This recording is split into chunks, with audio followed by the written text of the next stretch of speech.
L'avenir de la République démocratique du Congo ça reste hypothétique selon certains cadres qui n'obéissent pas à l'union sacrée. Ils pensent que l'arrivée de la police rwandaise, mais aussi l'armée ougandaise en République démocratique du Congo serait une autre forme de balkanisation de la République démocratique du Congo. Que pensent les cadres de l'Union sacrée quant à ce, et aussi de l'autre côté, c'est le Front commun pour le Congo de Joseph Kabila qui continue à se diviser du jour au jour. Aujourd'hui, c'est Didier Manara qui était l'ancien président de groupe parlementaire PPRD au niveau du Parlement, mais aujourd'hui il est radié puisqu'il a donné les noms de représentants du PPRD et du Front commun pour le Congo au bureau de l'Assemblée nationale pour couvrir les 3 postes vacants au niveau de la centrale électorale. Et c'est un pari gagné pour l'Union sacrée. C'est avec ça que nous avons reçu pour vous le prince Willy Michi, qui est le président de Inana, mais aussi au cadre de l'AFDC allié, aussi au cadre de l'Union sacrée pour le Congo de Félix-Antoine Tshisekedi Tshilombo. Président de l'Inana, prince aussi ancien vice-ministre. Bonjour prince. Bonjour. Commençons par la question de l'Est de la République démocratique du Congo, puisque ça divise vraiment les Congolais. Tout le monde pense maintenant que nous sommes dans la balkanisation de la République démocratique du Congo, avec l'entrée des troupes ougandaises, mais aussi avec l'entrée de la police rwandaise sur notre sol. Oui, c'est une très bonne chose. Vous savez que personne ne pouvait croire que l'arrivée des troupes ougandaises allait changer les rapports de force sur le terrain. La mutualisation des forces a été une véritable réussite. Aujourd'hui, au moment où nous parlons, moi je viens de là, en tout cas, il y a des foulées de liesses populaires à Béni et les gens commencent à respirer, puisque les frappes que UPDF avait organisées à l'égard du bastion de ZDF a vraiment porté des fruits. Ce matin même, pendant que nous sommes en train de tenir cette émission, vous pouvez vous renseigner au poste frontalier de Kassini, du côté de l'Ouganda. Il y a 217 EDF qui s'étaient présentés à la MONUSCO et que la MONUSCO a accompagné pour interjeter. Et ce qui est curieux, c'est ce que je disais même ici, je l'ai encore dit une fois devant ce micro, qu'en réalité c'était les Congolais. Donc on se rend compte aujourd'hui que 90% de ce qu'on appelait EDF sont réellement des Congolais. Vous savez que l'histoire des EDF, là, les Nalou, c'est depuis 1986. Les premières opérations qui ont été organisées, c'était le 2 août 1986 contre les groupes rebelles PLC et DLC de l'époque, mais qui travaillent avec les Nalou. Lorsque vous regardez de 1986 seulement, jusqu'aujourd'hui ça fait 35 ans. Donc ce sont des jeunes gens qui ont vécu dans la brousse, qui savent manipuler les armes, et c'est eux qui équiment aujourd'hui la partie orientale de notre pays. Ce sont en réalité des Congolais, des enfants qui sont nés chez nous. Alors si tel est le cas, alors maintenant pourquoi le troupe ougandaise vient une fois de plus chez nous, au moment où on sait très bien que ce qui se passe, ce n'est pas les Ougandais, mais plutôt les Congolais. Mais puisque eux-mêmes s'appellent EDF, comme je dis, à peu près 10% représentent. Donc c'est presque les commandements, le vieux qui les instrumentalisent ou qui jouissent de dividendes, ce sont les EDF. Rappelez-vous qu'en 1996, lorsque la première opération, parce que la première opération a pris 10 ans, en 1996, lorsque les EDF, donc les Nalou ont été transformés à EDF, en 1997, Mosée est arrivé.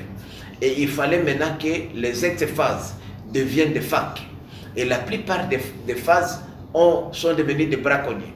Et ce sont ceux-là qui ont constitué les premiers noyaux des EDF. Mais puisqu'ils ont commencé à attaquer l'Ouganda, ils avaient perdu tout intérêt en Ouganda, mais ils continuaient à être appelés EDF. C'est comme ça que l'Ouganda se réveille. Non, non, non, c'est dangereux pour moi. Il faudrait que je puisse les étouffer là-bas pour ne pas leur permettre l'occasion de leur donner l'occasion de s'organiser. C'est pourquoi moi je pense qu'aujourd'hui, nous ne devons plus parler de l'état de siège. L'état de siège pour moi est vraiment dépassé. Il faut maintenant envisager l'état d'urgence. Mais entre-temps, on l'a prolongé encore aujourd'hui. Oui, on prolonge en attendant. Moi je propose, puisqu'il faut voter la loi d'habilitation en seconde lecture au niveau de l'Assemblée nationale pour éviter des prolongations. Puisqu'au Sénat, c'était déjà voté en première lecture. Il fallait maintenant qu'au niveau de l'Assemblée nationale, on puisse voter ce projet de loi. Ça permettrait aux députés de ne pas être dérangés, aux parlementaires, aux députés et sénateurs, pendant les vacances parlementaires. Mais aussi aujourd'hui, moi je pense que l'état des sièges est révolu. La situation sur le terrain aujourd'hui, comme elle commence à s'améliorer, il faut maintenant passer à l'état d'urgence. C'est-à-dire que l'état d'urgence, il faudrait restreindre les déplacements des gens, il faudrait des réquisitions sur les biens et services, il faudrait limiter la liberté des réunions d'expression, puisqu'on ne peut se déplacer que par rapport à son habitation habituelle. La difficulté, c'est quoi aujourd'hui? Parce qu'il y a beaucoup de gens qui se déplacent. Il est ici à Beni, centre-ville, il est congolais, un homme normal, il fait 100 mètres dans la brousse et il devient EDF. C'est difficile de faire la différence entre nous, surtout que ce sont des enfants qui sont nés dans les Rwenzori, dans les Watalinga, Ekosor, Benimbao. Donc ce sont des Congolais comme vous et moi, et même morphologiquement, ils sont comme nous. C'est pourquoi nous pensons qu'il y a urgence aujourd'hui que le chef de l'État puisse, en conseil des ministres, une fois que la mesure est délibérée, la décision est délibérée en conseil, proclamer l'état d'urgence seulement pour les Grands Nord, donc Beni, Lubero et l'Ituri. Selon la proposition des députés provinciaux qui ont demandé cela. Hein. Je ne sais pas, mais c'est moi qui ai pensé à ça, parce que nous avons atteint les députés provinciaux du Nord Kivu. Ils ont demandé l'état d'urgence aussi. Ngangodia qui a demandé qu'on puisse réduire les champs de l'état de siège. Non, moi je demande plus de les renforcements. L'état d'urgence se renforce. Puisqu'aujourd'hui, l'état de siège, il n'y a rien. Où est-ce que vous avez vu dans un état de siège, les bars sont ouverts jusqu'à instant, les gens se déplacent librement, il n'y a pas de contrôle, il n'y a pas de fouilles, c'est ça le problème. L'armée congolaise était plébiscitée comme entre 9e ou 10e force en Afrique, contrairement à l'armée ougandaise. Alors qu'est-ce qui fait que les nôtres, publicités comme 9e, n'arrivent pas à mieux protéger ou sécuriser les frontières de la République démocratique du Congo? C'est-à-dire qu'il y a des choses qui ne vont pas, qu'on doit corriger. Non, c'est-à-dire que je ne dis pas que l'armée congolaise a échoué. Non, vous ne le dites pas, mais dans le fait, en invitant l'armée ougandaise de venir chez nous, c'est-à-dire qu'il y a quelque chose qui ne va pas chez nous. Non, l'armée ougandaise, le fait d'inviter l'Ouganda, d'ailleurs l'Ouganda s'est invité, puisque l'Ouganda a le même intérêt que nous, neutraliser les DDF. Et je me rappelle, le président ougandais Yoweri Museveni avait dit que si un président ou un pays accepte que notre armée vienne chez eux pour chercher la paix, c'est-à-dire le pays en question souffre de la politique du sida, c'est ce qu'il avait dit. Est-ce que vous ne trouvez pas que c'est... Bon, d'abord, je remets en cause cette déclaration-là, mais je dois dire que pour les cas d'espèce, l'Ouganda, se sentant menacé, a exprimé le vœu de mutualiser ses forces avec les nôtres, mais sous commandement de l'armée congolaise. Et pour les cas d'espèce, je dois vous dire que ce n'est pas la première fois, même à l'époque de Kabila, on a essayé de mutualiser, mais ce n'était pas une mutualisation. Là, les Ougandais étaient venus d'une manière autonome, et même sans autorisation. Mais pour les cas d'espèce, il y a eu un accord qui a été signé par nos deux ministres de la Défense. Et c'est cet accord-là, sur base de cet accord-là, que l'armée ougandaise opère chez nous. Voilà, je me rappelle de la phrase de Yoweri qui dit que il souffre de la politique, sida politique. Alors maintenant, aujourd'hui... Mais il n'a pas fait allusion à notre pays, pas du tout. Oui, mais pas chez nous. Mais en le voyant, il n'y a pas que... en voyant l'arrivée des Ougandais chez nous, c'est-à-dire, c'est maintenant le cas. Mais alors, parlons maintenant aujourd'hui. Ils sont aussi au Sud-Soudan, je vous rappelle. Donc, oui, mais je suis d'accord, mais si on parle de la République démocratique du Congo... Elles sont aussi au Burundi et puis aussi en Somalie. Donc, peut-être que ce n'est pas le cas, en tout cas, de la RDC. Puisque pour la RDC, c'est eux qui ont exprimé les besoins, pas nous. Alors, parlons maintenant de la police rwandaise qui arrive maintenant à sécuriser la population congolaise. Oui, d'abord, moi je dois dire... Est-ce que ça ne vous dérange pas d'abord? Non, puisque les gens, vous savez, la politique, elle est dynamique. Il y a eu un temps pour la guerre, il y a aussi un temps pour la paix. Aujourd'hui, les Rwandais comme l'Ouganda sont nos partenaires stratégiques.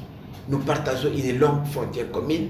Nous n'avons pas d'autre choix que de vivre en bonne relation avec eux. C'est ça la cohabitation faite. C'est ça la politique de bon voisinage que Mobutu prêchait depuis longtemps. Vous savez, à l'époque de Mobutu, il n'y avait pas d'incursion rwandaise, même pas ougandaise, puisqu'il menait une bonne politique de bon voisinage. Aujourd'hui, l'armée, j'étais même content aujourd'hui d'attendre l'honorable Jean-Baptiste Kasseko à reconnaître le professionnalisme de l'armée rwandaise.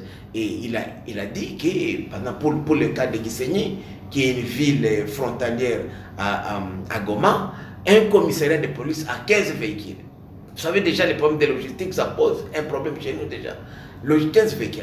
Lorsque la police ougandaise vient à Goma, et parfois, moi, j'ai une de mes maisons, mon voisin en ville, au centre-ville, mon voisin au Rwanda est à 5 mètres. Parfois, je me retrouve à Gisenyi sans pour autant le savoir. Et chaque fois qu'on organise des opérations de bouclage à Goma, on dit toujours qu'on a attrapé des Rwandais, des bandits rwandais. Nous pensons que cette fois-ci, comme les policiers rwandais sont chez nous, qu'ils les connaissent bien, ils vont nous permettre, ils connaissent leur modus vivendi, leur façon d'opérer, ils vont nous permettre à sécuriser les biens et les personnes de Goma. Hier, pendant que Joseph Kabila était le président de la République, le Rwanda était le pays du diable. Aujourd'hui, puisque c'est Félix Tshisekedi qui est là, maintenant ils ont canonisé le Rwanda, il devient le saint. Oui, il faut reconnaître une chose, c'est que lorsque Kabila était aux affaires, d'abord, les institutions étaient très faibles et leurs animateurs ne pesaient pas. Ce qui fait qu'on faisait toutes les troupes étrangères, voisines, faisaient la promenade de santé chez nous. Les Burundais entraient chez nous pour poursuivre les FNL, les Rwandais entraient chez nous pour poursuivre les Interahamwe, les Ougandais, partout. Même les Mboro rentraient jusqu'à aujourd'hui. Mais enfin, jusqu'à la veille de l'arrivée de Tshisekedi. Maintenant, ils ont à la tête du pays un chef d'État fort, des institutions fortes, et ils se disent maintenant, puisqu'il faut comprendre aussi, moi je parlais beaucoup avec les Rwandais et les Ougandais, leurs préoccupations pour moi sont légitimes. Ils veulent aussi des dirigeants de l'autre côté qui puissent sécuriser leurs frontières. Il ne faudrait pas que leurs ennemis profitent de la faiblesse de nos institutions pour les attaquer. Et aujourd'hui, Félix les a garantis. C'est pourquoi vous voyez que c'est très rare aujourd'hui, les incursions rwandaises, presque quasi inexistantes, les incursions ougandaises qu'on connaissait, même burundaises, puisqu'ils savent que s'ils les faisaient, il y aura une riposte. Mais d'aucuns imaginent que c'est déjà la balkanisation de la République démocratique du Congo, la RDC est en faillite. Non, pas du tout, puisqu'ils sont invités par... Ils n'arrivent même pas à se sécuriser. Non, mais nous ne sommes pas les seuls pays qui a des forces étrangères chez eux. Même les pays les plus avancés. Mais actuellement, la RDC, c'est l'unique pays où il y a la police étrangère pour sécuriser sa population. Vous ne connaissez pas l'histoire de votre pays. Je vous dis, on avait la police de l'Union européenne ici, qui a failli. On avait la police des États. C'est différent. Mais c'est différent avec la police. Non, ce n'est pas ça. Parce qu'on sait déjà ce qui se passe. Mais qui ne s'adaptaient pas aux réalités de chez nous. Il n'y a pas même un mois ou 2 mois, l'armée rwandaise était venue chez nous, chercher un Congolais et puis repartir sans être inquiété. Mais justement, c'est comme ça que nous avons besoin de leur police c'est là où pour nous aider à ça. Justement, donc vous donnez raison aujourd'hui. Puisque si nous avons la police rwandaise aujourd'hui, le rôle de notre police, c'est quoi? Mais justement, la police a comme mission de protéger la population et leurs biens. Okay. Et lorsque la police est faite, ce que vous devez savoir, c'est que la police rwandaise ne vient pas ici opérer en électron libre, non, pas du tout. Elle opère sous les commandements de la police nationale. Nous avons besoin de leur logistique, puisqu'elle vient avec sa logistique. Nous avons besoin de leur expertise, puisque c'est une de police qui a réussi. Et puis, c'est pas seulement chez nous, aller au Centrafrique. Aller aujourd'hui, par exemple, au Mozambique, les Daesh. Est-ce qu'on peut parler de la République démocratique du Congo? Oui, mais je envoyant le Rwanda qui peut être inclus dans la République démocratique du Congo plus de 80 fois. Aujourd'hui, nous donner ces policiers pour nous sécuriser. Mais c'est catastrophique. Regardez l'Israël aujourd'hui, face à tout le monde arabe qui l'entoure. Mais l'Israël leur tient tête. Ce n'est pas la superficie du pays qui fait sa grandeur. Également la richesse. C'est une fausse comparaison. Également la richesse d'un pays, c'est l'organisation. Il faut reconnaître que le Rwanda, en peu de temps, s'est organisé militairement, économiquement, socialement. Il faut le reconnaître, bien sûr. Alors pourquoi copier les autres pays très loin alors que nous avons un voisin qui a réussi? Si le Rwanda aujourd'hui a réussi à mater le banditisme, à sécuriser son pays, pourquoi nous, on ne peut pas aussi et suivre cette expérience-là? C'est-à-dire que vous avez échoué. Mais non, on cherche à s'améliorer toujours. Ce n'est pas question d'échec. Mais au moins vous avez échoué. Puisque l'insécurité aujourd'hui... Non, parlons de l'élite congolaise. Aujourd'hui, vous avez échoué, il faut l'admettre.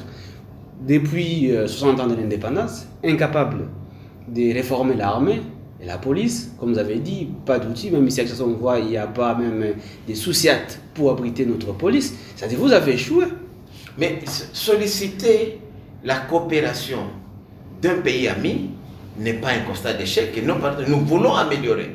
Il faut dire que nous avons des problèmes de sécurité aujourd'hui partout. D'abord, la question, pourquoi les inviter chez nous, au moment où nous avons nos troupes? Mais justement, nous invitons parce que nos troupes ne sont pas suffisamment qualifiées et n'ont pas peut-être une logistique nécessaire. Et qu'est-ce que vous avez empêché de le faire? Ils ne viennent pas faire le travail à notre place.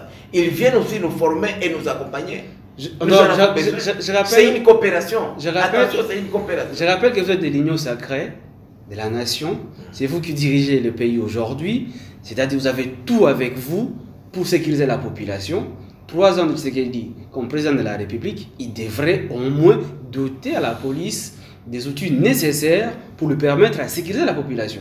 Mais l'initiative de recourir à une coopération afro-africaine, c'est toujours la politique de Tshisekedi, de l'Union sacrée, c'est ça la vision. C'est-à-dire, nous, on ne se gêne pas. C'est-à-dire, vous êtes incapable de nous sécuriser, maintenant il faut aller appréhender l'aide à nos voisins. Mais si la finalité, c'est quoi? Jadis, taxé comme le vrai ennemi de la République. Non, mais c'est ça. Si votre ennemi d'hier peut aujourd'hui vous apporter bonheur, où est le problème? Ah, quand il s'est converti?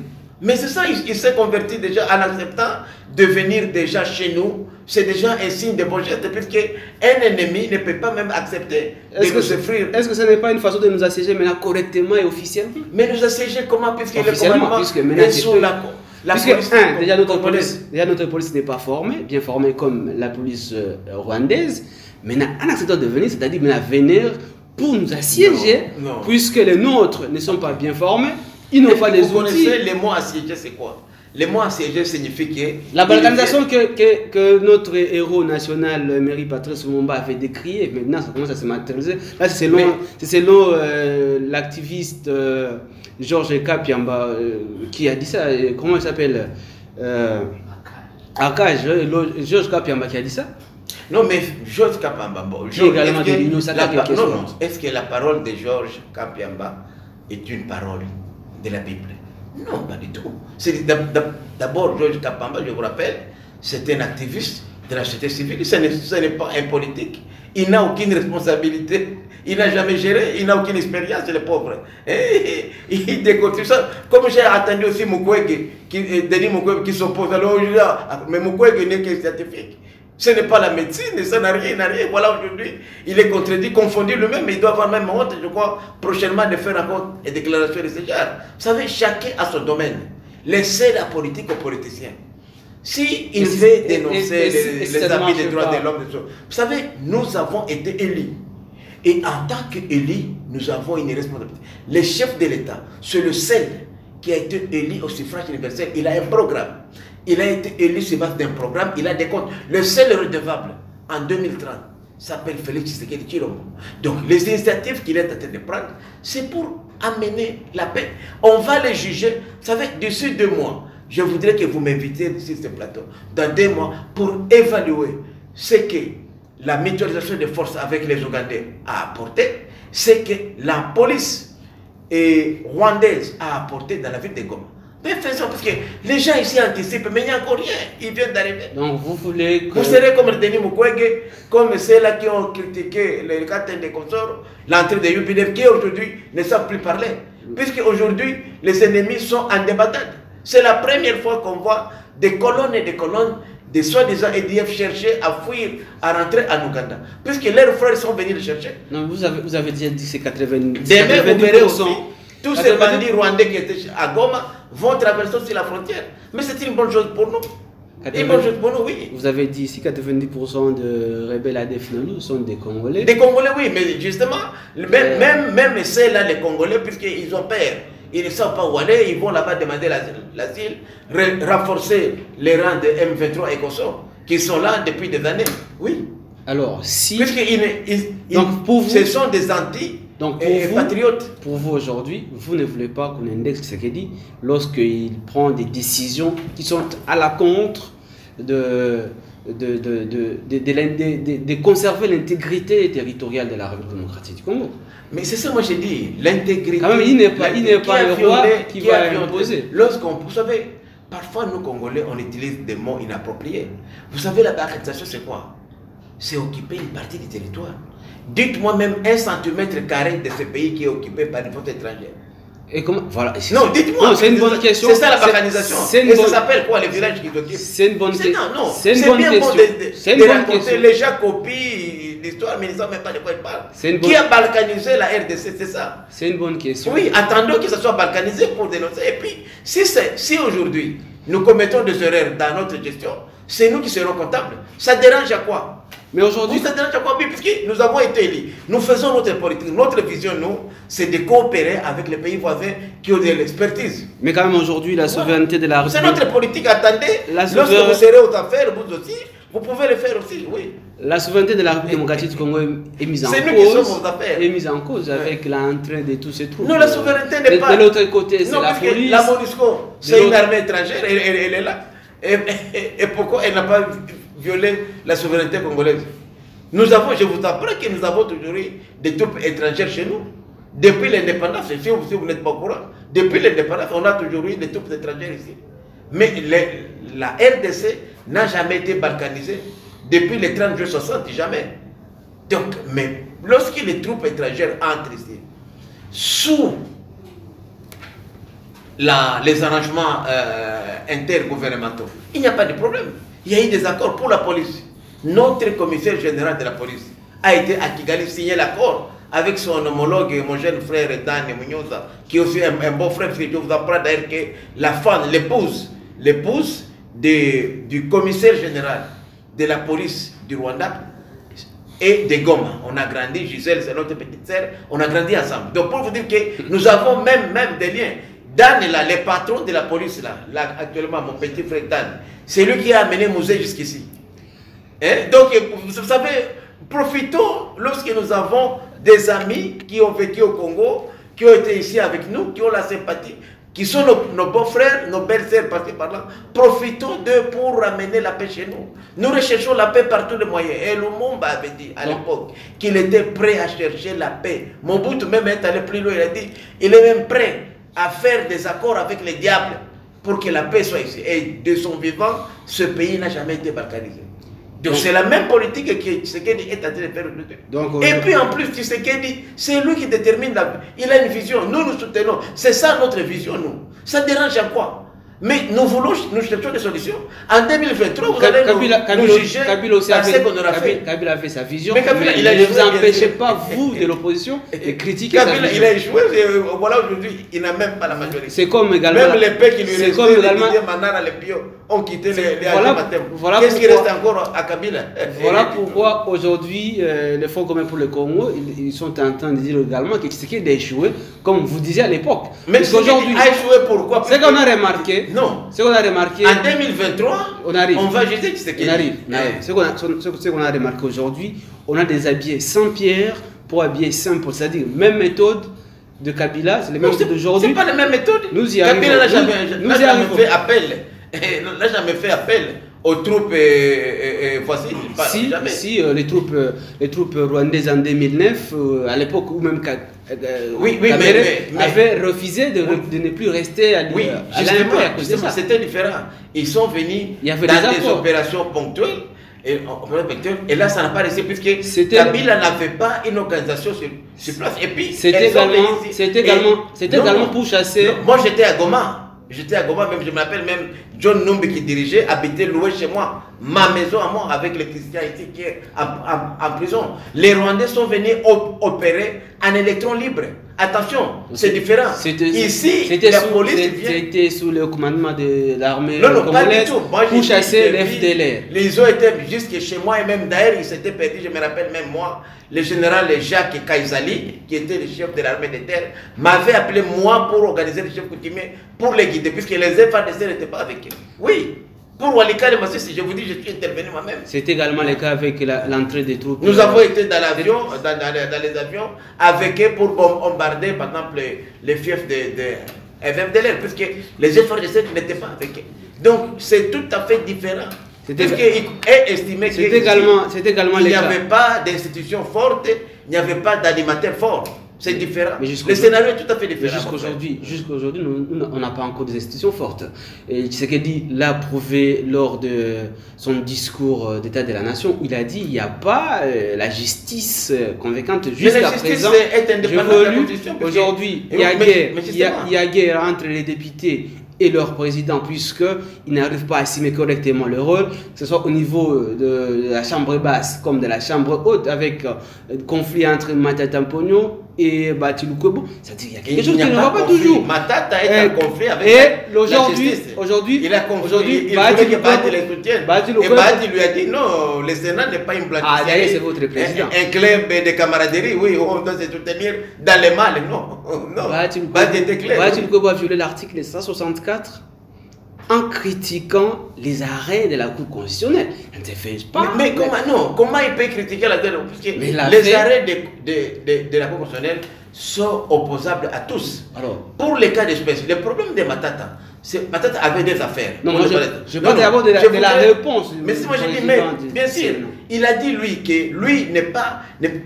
Matata, lui, il a demandé à Matata, amenez-moi la preuve, puisque c'est lui qui a demandé la levée des immunités, c'est lui qui va notifier le Sénat pour dire que les immunités peuvent être retournées, c'est tout.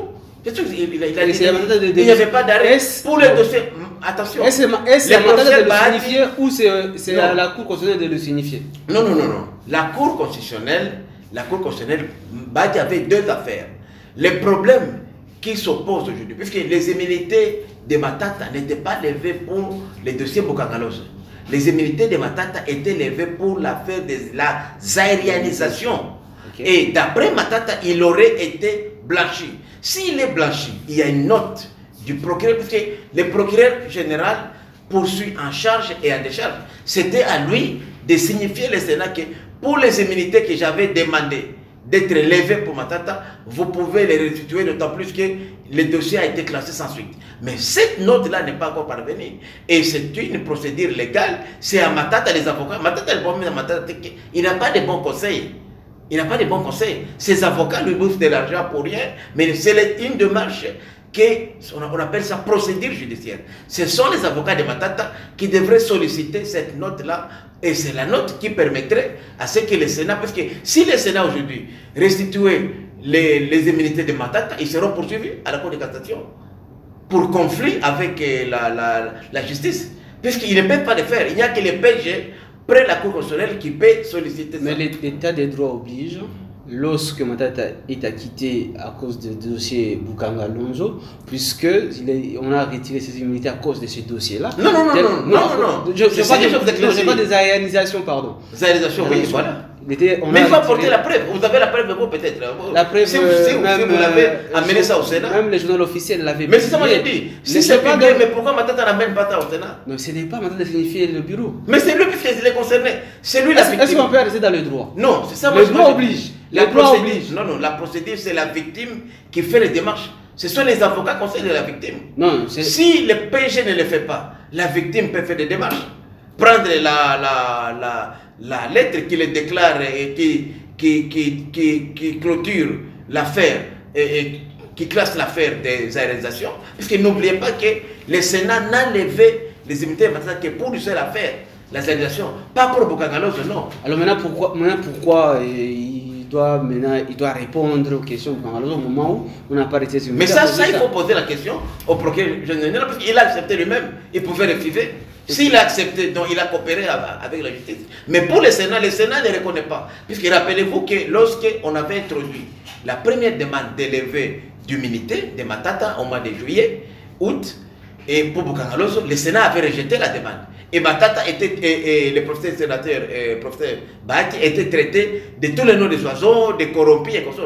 N'oublions pas ça. Hey, lui, et Matata l'a félicité. Mais pour le deuxième dossier, où le bureau du Sénat a levé les immunités, c'est l'affaire des arrestations. Donc Matata doit aller. Le PG, c'est un Congolais, il a son office quelque part. S'ils ne veulent pas, puisque moi j'ai fait aussi des constatations juridiques, que Matata vienne me chercher, moi. Dans 3 jours, je vais lui obtenir la lettre. Évidemment, il aura à payer mes services, oui. Parce que j'ai comme impression que mon frère est mal entouré, il a un mauvais conseil.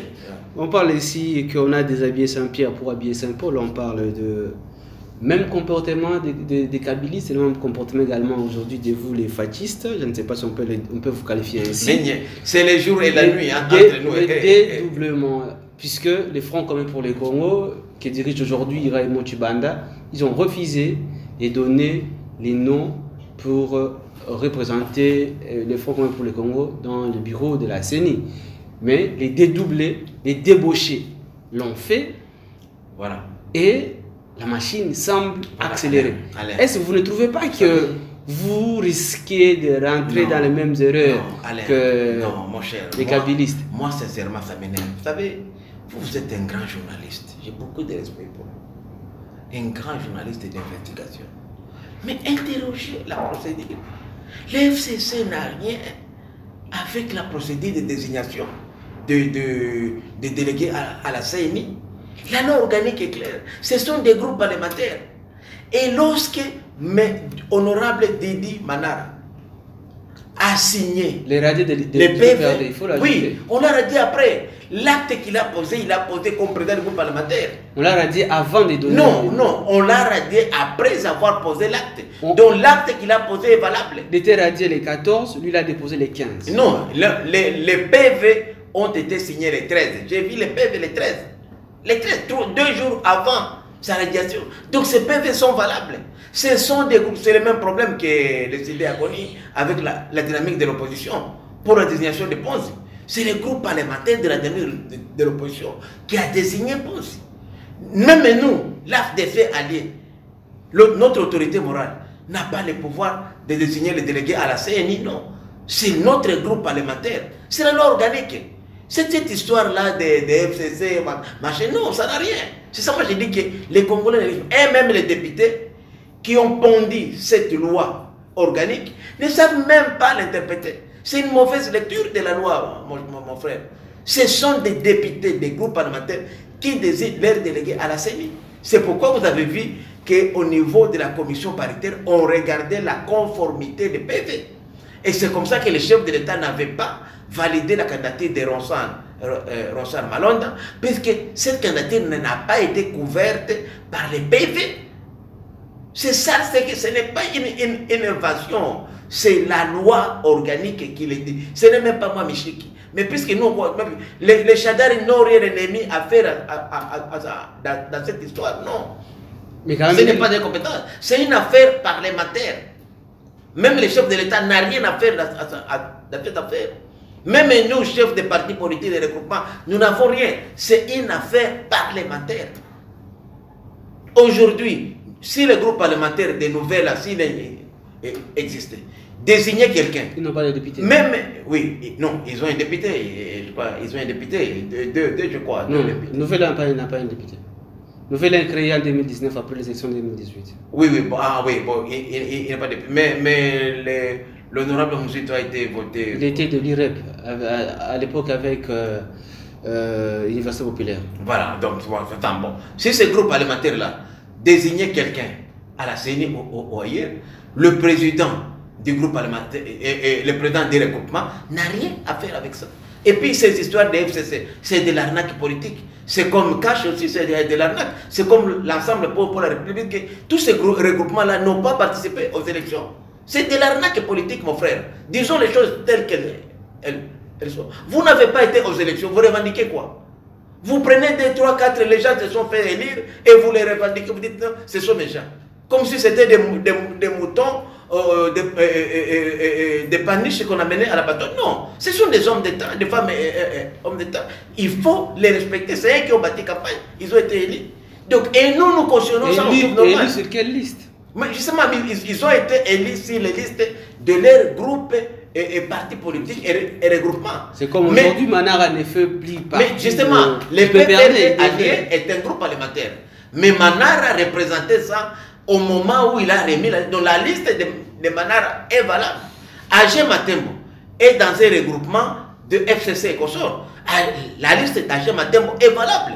Oui, c'est ça. Et les autres là qui sont en dehors de ça, qu'est-ce qu'ils viennent foutre à cette histoire? Respectons, nous prêchons la démocratie. La démocratie, c'est le respect des principes, le respect des lois. C'est là où nous disons. Nous voulons une chose et son contraire. C'est là où nous disons que Tshisekedi applique les mêmes méthodes qu'il. Mais Tshisekedi n'y est pour rien. Laisse-moi m'expliquer. L'affaire de désignation des députés. Je me rappelle de Kalamba de l'IDPS, qui était allé représenter l'IDPS au niveau du bureau de la CENI, même s'il n'était pas délégué il n'était pas reconnu par le parti IDPS. C'est là où il y a le problème. Non, il était reconnu par les partis, mais après, il a fait volte-face. Justement, c'est comme ça que le législateur, dans la nouvelle loi organique, lorsque vous êtes à la CENI, vous coupez votre cordon ombilical à votre parti politique. Dans l'histoire là où Jean-Pierre Bemba demandait à Angelina Jolie qu'on signait et Sili, il n'y en a plus. Mais là, c'est là où l'IDP disait c'est mon poste Kalamba, on donne un autre. Non, c'est fini cette histoire. Moi et fou, et après on sait que c'est théoriquement, mais on n'applique pas ça. Mais moi je vous dis qu'on n'appliquait pas ça parce qu'il n'y avait pas de loi. La loi organique aujourd'hui l'interdit. Mais quand même la société civile. Nos lois sont bonnes, mais c'est pas l'applicabilité qui cause problème. Aujourd'hui, les confessions religieuses ne peuvent plus dire que Denis Kadima Moutonabiso. Non, c'est fini, il n'y en a pas. C'est fini cette histoire-là. Ce sont des élections libres. Et c'est comme ça même encore un autre garde-fou que j'estime vraiment intéressant qu'on a mis en place, c'est que tous ces gens-là viennent de provinces différentes. Donc il est difficile de coaliser au sein de la CENI actuelle. Même les 3 membres qu'on va amener, ils doivent être différents des 12 provinces qui sont là. Donc ce n'est pas un exercice facile, mon frère. Donc la tricherie au niveau de la CENI est quasi inexistante. C'est pourquoi je dis que c'est là qui marche aujourd'hui pendant que nous sommes en train de chercher à faire sortir le calendrier électoral et aller parce que l'année 2022, c'est l'année préélectorale. Alors c'est là qui continue à marcher aujourd'hui. Est-ce qu'ils iront aux élections quand est-ce qu'ils vont préparer? Moi je me moque ils sont tout le temps. Mais leur chaussure va être on va citer puisque nous sommes presque à la fin, mais parlons un peu du discours du chef de l'État, que d'aucuns pensent encore que Tshisekedi il est toujours là pour se plaindre des autres, au lieu de se remettre en cause et de voir comment résoudre. Moi j'étais dans la salle. Encore des promesses. Il a indexé le gouvernement, ses ministres qui n'arrivent pas à être au niveau. On a fait une mauvaise lecture. Il parle de la justice au moment où il reste les garants de bon fonctionnement.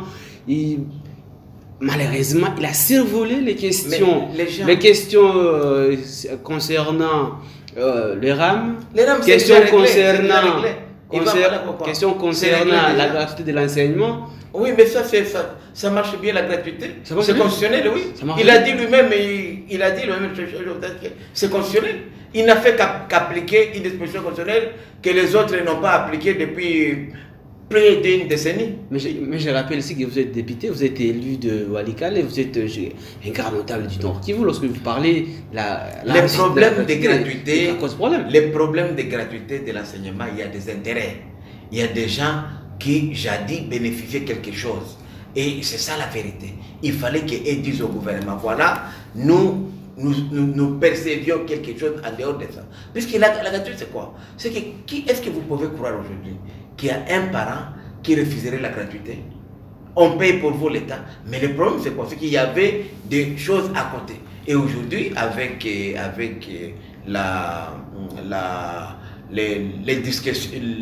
négociations avec les syndicats des enseignants, tout ce malentendu-là a été levé. Je rappelle déjà à l'Inikin, bientôt ils seront en grève. À l'Inikin, bientôt ils seront en grève puisque la promesse faite par le chef de l'État, ça cause toujours problème, ça souffre toujours de son applicabilité. Quelle promesse? D'arranger avec le professeur. Mais non, je vous dis que... À l'Inikin, non, bientôt ils seront en grève. C'est ce que je vous dis, que la grève, elle est constitutionnelle. Ils peuvent aller en grève. On va négocier aussi avec eux, comme on négocie avec les enseignants. Mais attendons qu'ils soient d'abord en grève, puis jusqu'à aujourd'hui, ils ne sont pas en grève. Donc vous voulez qu'on reste toujours des grèves en grève? Mais justement, et puis des promesses, s'ils ont des revendications, c'est leur droit. La grève, elle est constitutionnelle. Entrer en grève, ce n'est pas un désordre, non. Mais si les gens sont en grève, le gouvernement a l'obligation de négocier avec eux. La grève, nous sommes un gouvernement démocratique. Tout celui qui estime que ses droits ne sont pas respectés, il peut entrer en grève, il n'y a pas de problème. On va négocier avec. Mais jusque-là, il n'y a pas de grève à ma connaissance. Oui, c'est bientôt. Vous souhaitez que la grève, ou vous êtes en train peut-être de dématérialiser la grève. C'est déjà une bonne information. Vous l'avez dit ici que je suis journaliste d'investigation, c'est-à-dire je vous donne l'information qu'ils seront bientôt en grève. On attend au moment opportun de négocier avec eux. Tout celui qui entrerait en grève, on négociera avec, puisque ce sont les citoyens congolais, ils ont leurs droits. Aussi, on va parler de l'économie et de la République démocratique du Congo que le président s'est volé. Il a parlé de l'économie sans chiffrer. Or, l'économie, il faut chiffrer, c'est du chiffre. Ce n'est pas la politique où il faut parler verbalement. Non, voilà. D'abord, les gens comprennent très mal les discours sur l'état de la nation. Les chefs de l'État décortiquent la situation qui s'est passée durant l'année. Oui. C'est comme ça que ce discours-là se fait toujours fin de l'année. Et il ne dit pas seulement des mensonges, il dit la vérité. Et ce que j'ai aimé chez Félix, c'est qu'il était franc. Là où il fallait critiquer, là où il fallait des failles, il a reconnu. Puisqu'il veut améliorer. Il a lui-même décrié, par exemple, les cas de la SNED, de la Régie des eaux. On finit des travaux, mais on ne lance pas les projets.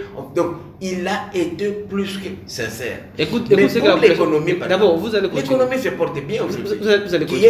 Vous allez continuer.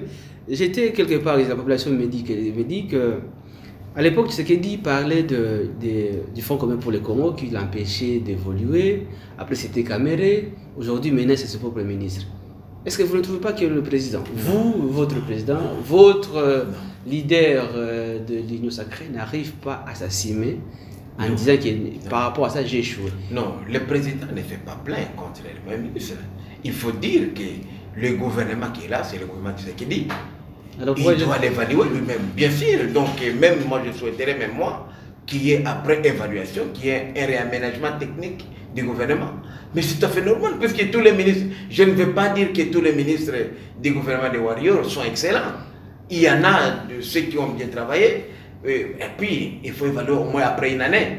Donc en avril, on peut faire la vraie évaluation. Aujourd'hui, c'est encore tôt. Ils viennent de faire à peine 7 ou 8 mois. Donc c'est encore tôt pour les évaluer. Est-ce que vous avez déjà posé la question de savoir que demande la population congolaise? Mais la population congolaise, vous et moi, ne cherche qu'une seule chose, le bonheur, c'est tout. Et c'est ce que nous recherchons aujourd'hui. Tous ces voyages du président, toutes ces réunions, tous les vendredis, même les pauvres, ils ne dorment pas. C'est pour le bonheur du Congolais, puisque c'est tout lui, il est le plus concerné. puisque lui, il a un mandat qu'on lui a donné et il a des comptes à rendre en 2023. C'est pourquoi quand les gens sont agités, les Rwandais sont entrés les Ougandais. Mais c'est lui qui va justifier ça. C'est sa politique que nous soutenons. Ça dérange d'accord. Au contraire, si lui échoué, l'opposition devrait être contente. Et moi, je crois que déjà il est mort. Qu'il nous laisse échouer. Pourquoi il nous aime? Il nous aime pourquoi? Pour nous critiquer? Non. Laissez-nous, vous allez faire vos critiques en 2023, c'est tout. Oui, c'est le bonheur de la population congolaise. C'est tout ce que nous cherchons.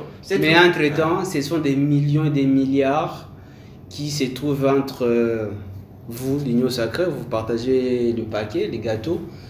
C'est les Congolais qui nous a révélé ça. Est-ce que vous n'arrivez pas quand même à avoir honte de regarder la population comme ça? Non, c'est ce que moi j'ai dit. Vous savez, les gens peuvent dire tout ce qu'ils disent.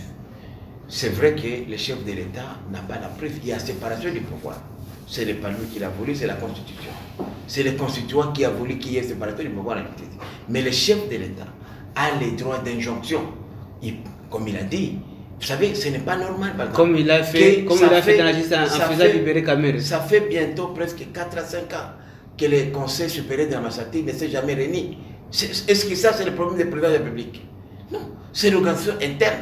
Ce sont des faiblesses, justement, ça, c'est Kabila. C'est Kabila, ce sont des pratiques qu'on a héritées de Kabila. Maintenant, le chef de l'État, comme en tant que premier magistrat, il vient maintenant de tuer l'oreille, puisqu'il fallait d'abord moderniser les choses, puisque le président de la Cour constitutionnelle, c'est le président de la Cour du Conseil supérieur de la magistrature. Comme maintenant il y a des nouveaux visages, nous pensons que le Conseil supérieur de la magistrature pourrait servir, parce que c'est là où on sanctionne les magistrats, c'est là où on prépare la mise en place des magistrats. Donc on ne peut pas faire beaucoup de choses pour redorer notre justice si ce conseil-là ne fonctionne pas normalement.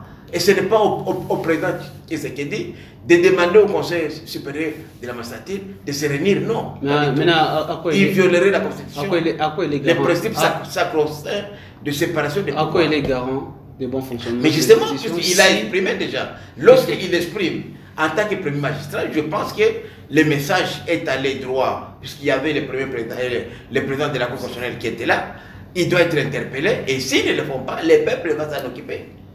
Rappelez-vous que nous étions prêts déjà à en découdre avec l'ancien bureau de la Cour constitutionnelle.